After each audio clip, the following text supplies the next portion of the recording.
Well, this was a team that less than a year ago that had gone on a run of being unbeaten in 35 games, that went on and defeated us in the European Championship final. Defeated you, yeah. And, and we competed the English, us English, in the European Championship final. And all of a sudden now, they are needing to be cleared out. I think you have to look at the manager just as much as you have to look at the players.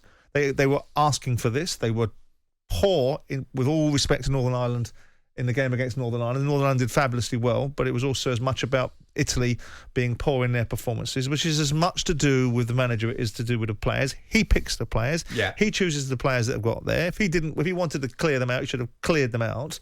They've not qualified for a World Cup twice now. And in the middle of that, they've won a European Championship and gone on runs of games and beaten Belgium in the third-place playoff in the Nations League and so on and so forth. It's weird, isn't it? So you're difficult to fight. So you've got to look at the motivation for games where clearly they think the opposition is less than them. And there's an element of outlook and disposition, because if you can beat Belgium okay, it's a playoff spot for the third position. If you can win the European Championship, if you can go 35 games in a row and beat a lot of good teams in and amongst it, albeit some of those teams that were building was a slightly padded record that we were all terrified of this time last year, then you should be able to overcome, the Northern Irelands of the world, with due respect to them, and a very good side, and the North Macedonians. Yeah, Robin Peterborough saying Mancini's got to resign. He has to go. It's difficult to argue that ultimately, if we, like football does all the time, we micromanage. If we're going to manage everything in micro terms, he's failed. Yeah, he's failed. How can you not qualify for a World Cup 2 years, two tournaments? In the 70s, when England didn't qualify for 74 and 78, there was absolute uproar in this country about the state of our game. Yeah, Italy are a big name.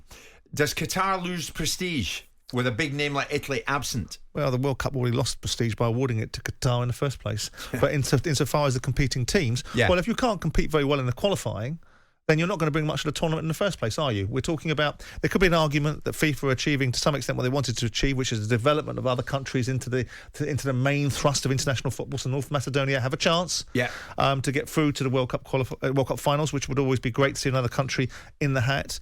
Yes, of course, given the heritage of Italy, it would of course be a miss in a tournament, as I imagine England and all that goes with England were a miss in 74 and 78.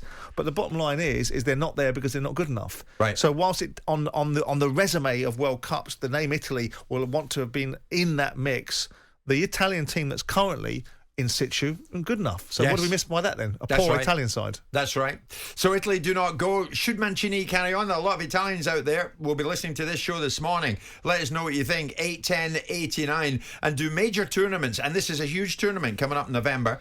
Does it lose prestige with a big name like Italy absent? 810-89. Jim White and Simon Jordan. Monday to Friday mornings from 10 on AM, on DAB, via the talkSPORT app and on your smart speaker. talkSPORT.